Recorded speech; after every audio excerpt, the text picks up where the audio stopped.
सक्सेना आप सबका स्वागत करता हूं आपके अपने YouTube चैनल में जिसका नाम है फंडामेंटल क्लासेस बरेली। जैसा कि आप लोग जानते हैं हिंदी की क्लासेस मैं आपकी लेता हूं और हिंदी का एक बहुत ही महत्वपूर्ण टॉपिक, एक महत्वपूर्ण पाठ जो बच्चों का काफ़ी डिमांड में रहता है पढ़ाने के लिए, उसे हम शुरुआत करने जा रहे हैं जिसका नाम है छंद। आज इस वीडियो में मैं आपको बताऊंगा कि छंद की रचना कैसे हुई या छंद की उत्पत्ति कहाँ से होती है, कैसे होती है, उसकी परिभाषा के बारे में। ठीक है, तो आइए सबसे पहले लिख लीजिए अपने कॉपी में आप लोग छंद, रचना और परिभाषा। फटाफट इसकी पहले इसकी रचना हम पढ़ते हैं। लिखिए, छंद शब्द की उत्पत्ति। छंद शब्द की, कौन से शब्द की बात कर रहा हूं? छंद शब्द की उत्पत्ति या बहुत से लोग कहते हैं रचना। छंद शब्द की उत्पत्ति या रचना। छंद, छद, कौन सा?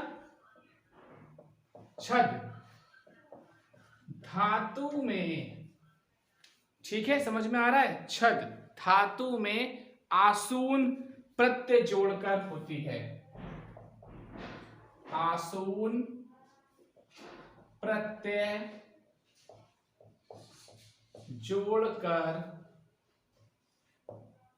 जोड़कर छंद शब्द की उत्पत्ति या रचना होती है, या आप लोग लिख सकते हैं हुई। ठीक है, छंद शब्द की उत्पत्ति रचना, छद धातु में आसून प्रत्यय जोड़कर छंद शब्द की उत्पत्ति या रचना होती है। इस तरीके से आप लोग इसे लिख सकते हैं।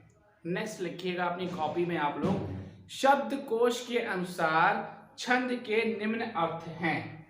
ठीक है, मैं यहां इसको मिटाकर लिख रहा हूं।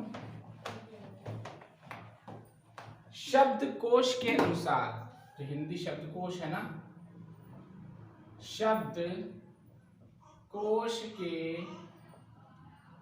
अनुसार छंद, बिंदी नहीं आएगी, छंद शब्द के निम्न अर्थ हैं। ये बात ध्यान रखिएगा आप लोग। निम्न अर्थ है मतलब ज्यादा अर्थ है, एक से अधिक अर्थ है। तो पहला अर्थ लिखिए प्रसन्न। नंबर एक अर्थ क्या है? प्रसन्न। नंबर दो दूसरा अर्थ क्या है छंद का? शब्दकोश के अनुसार यहां बात कर रहा हूं, निम्न अर्थ है। पहला है प्रसन्न, दूसरा है फसलाना या फुसलाना जिसे आप लोग कहते हैं, फसलाना। तीसरा लिखिएगा बांधना, बांधना। ठीक है, लिखते रहिए अपनी कॉपी में आप लोग। चौथा आप लोग लिखिए कामना या आकांक्षा करना। कामना या फिर होता है आकांक्षा करना। आकांक्षा करना। चार अर्थ ये हो गए। पांचवा लिखिए एक और अर्थ है अक्षर या संख्या। अक्षर या संख्या लिख सकते हैं, संख्या लिखिए, अक्षर संख्या। छठा है आच्छादित करना। ठीक है, आच्छादित करना, आच्छादित करना। तो आप लोग देख रहे हैं शब्दकोश के अनुसार छंद शब्द की कितने अर्थ हो गए? 6 अर्थ हो गए। प्रसन्न, फसलाना, बांधना, कामना, आकांक्षा करना, अक्षर संख्या या आच्छादित करना। ये सब क्या है? छंद शब्द के अर्थ हैं। इसे आप लोग अपनी कॉपी में नोट कर लीजिएगा। ध्यान से एक बार देख लीजिए, देखो उनकी सही से हो रहा है। इसे आप लोग नोट कर लीजिए अपनी अपनी कॉपी में। ठीक है, अब मैं बात करता हूं परिभाषा की। तो नेक्स्ट हेडिंग आप लोगों की कॉपी में पढ़ जानी चाहिए फटाफट, परिभाषा।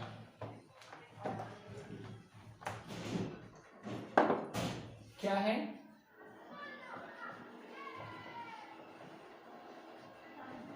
परिभाषा। देखिए इसकी परिभाषा मैं बोल रहा हूं, जिस रचना में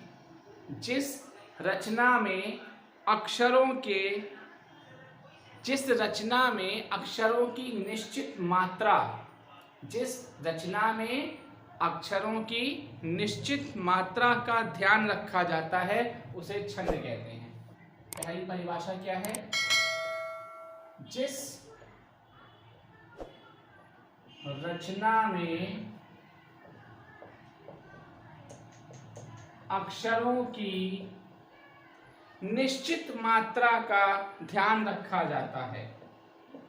किसका? निश्चित मात्रा का, ध्यान रखिएगा,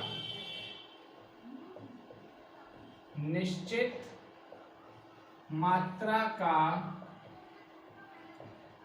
ध्यान रखा जाता है उसे छंद कहते हैं। ठीक है, ये एक बहुत ही सरल सी परिभाषा है। ठीक है, अगर आपसे कोई तुमसे पूछता है भैया छंद की परिभाषा बताओ, तो आप बता सकते हो भाई ऐसी रचना जिसमें अक्षरों की निश्चित मात्रा का ध्यान रखा जाता है। ध्यान रखना, ये यात्रा नहीं है, ये आप लोग कहीं यात्रा समझ जाए इसे, ये मात्रा है, मात्रा का ध्यान रखा जाता है उसे छंद कहते हैं। ये आपके सामने एक परिभाषा हो गई। अब मैं आपको वो परिभाषा लिखवाऊंगा जो आप किताबों में पढ़ते हैं, जो एथॉन्टिक परिभाषा है, एथॉन्टिक डेफिनेशन है छंद की, तो उसे आप लोग लिख लीजिए। क्या है? ऐसी रचना जिसमें, फटाफट लिखिए, इसे मैं मिटा रहा हूं। ये जो मैंने परिभाषा लिखवाई थी, आप लोग कह रहे होंगे सर ये भी तो परिभाषा ही है। हाँ, लेकिन ये एथॉन्टिक नहीं है, इसे सरल शब्दों में कर दिया था ताकि आप लोग समझ सकें। अब एक एथॉन्टिक परिभाषा, क्योंकि आप हिंदी पढ़ रहे हैं तो उस हिसाब से आपको परिभाषा आनी चाहिए। किसी के सामने आप अगर हिंदी में उस परिभाषा को बोले तो वो समझ जाए, वो परिभाषा मैं आपको लिखवाने जा रहा हूँ जो बुक्स में होती है, जो एथॉन्टिक राइटर्स ने लिखी है। ठीक है, तो लिखिए, ऐसी रचना जिसमें, ऐसी रचना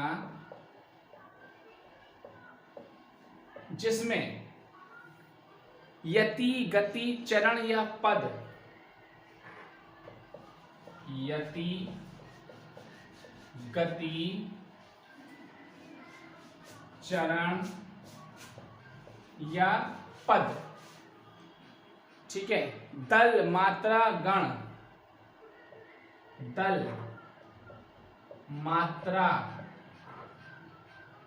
गण, ठीक है, पद, दल, मात्रा, गण इत्यादि में नियमों का पालन किया जाता है।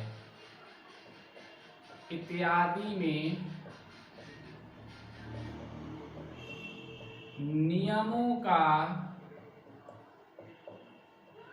पालन किया जाता है उसे छंद कहते हैं। ये एथॉन्टिक परिभाषा है। क्या है? ऐसी रचना जिसमें यति हो, गति हो, चरण हो, पद हो, इसे आप पाद भी बोलते हैं, दल, मात्रा, गण इत्यादि में नियमों का पालन किया जाता है उसे छंद कहते हैं। इससे पहले जो आप लोगों ने परिभाषा अपनी कॉपी में लिखी, जो क्या थी कि जिस रचना में अक्षरों की संख्या या अक्षरों की मात्रा का, निश्चित मात्रा का ध्यान रखा जाता है उसे छंद कहते हैं। क्या थी? जिस रचना में अक्षरों की निश्चित मात्रा का ध्यान रखा जाता है उसे छंद कहते हैं। एक सरल रूप में परिभाषा थी, आपको समझ में आ जाएगा कि जो भी आप रचना कर रहे हैं उसमें अक्षरों की एक निश्चित मात्रा होती है। कौन कौन सी मात्रा होती है, कितनी मात्रा होती है, इन सब पे हम बात करेंगे। वो एक सरल परिभाषा है आपके समझने के लिए। ये एथॉन्टिक परिभाषा है, इसका भी मतलब वही है। यति कितनी होनी चाहिए, गति कितनी हो, चरण कितने हो, पद कितने हो, कितनी मात्रा हो, कितने दल हो, कितने गण हो, इन सब का ध्यान रखा जाए या इनके लिए जो नियम बने हैं उन नियमों का पालन किया जाए छंदों में, उसे हम छंद कहते हैं। ठीक है, कुछ फैक्चुअल नॉलेज लिख लीजिए, हेडिंग डाल लीजिए विशेष, या डाल लीजिए नोट, विशेष नोट, इंपॉर्टेंट नोट, या स्टार बना लीजिए, जैसे भी आप याद रख सकते हैं, या लिख लीजिए ध्यान रखने योग्य बात, जैसे भी आप कर सकते हैं लिख लीजिए। और अब इसके बारे में लिखिए कि छंद शब्द का सर्वप्रथम प्रयोग, ठीक है, छंद शब्द का सर्वप्रथम उल्लेख, छंद शब्द का सर्वप्रथम उल्लेख किसमें मिलता है, कमेंट करके बताइएगा फटाफट आप लोग इनबॉक्स में, ठीक है। आपको कमेंट करना है इसका आंसर। हमारे आदि ग्रंथ, हमारे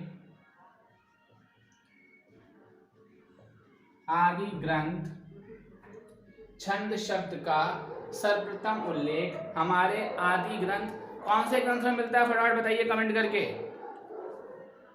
आदि ग्रंथ ऋग्वेद के 10वें मंडल में, आदि ग्रंथ ऋग्वेद के 10वें मंडल में, ठीक है, ऋग्वेद में इसका उल्लेख मिलता है। ऋग्वेद का कौन सा मंडल, 10वां मंडल में पुरुष सूक्त में किया गया है। 10वें मंडल के पुरुष सूक्त में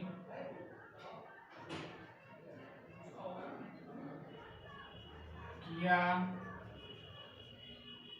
गया है, ठीक है। ये इसकी परिभाषा, ये एक फैक्चुअल नॉलेज थी, कभी कभार पूछ लेता है किसी परीक्षा के अंदर कि बताइए छंद शब्द का सर्वप्रथम उल्लेख किसमें है, तो ऋग्वेद में है। कौन से मंडल में है, तो 10वें मंडल में है। कौन से सूक्त में है, तो पुरुष सूक्त में है। ये 3 प्रश्न आपके तैयार हो गए, परिभाषा आपको समझ में आ गई, इसकी रचना या उत्पत्ति छंद शब्द की कहाँ से हुई ये आपको समझ में आ गया।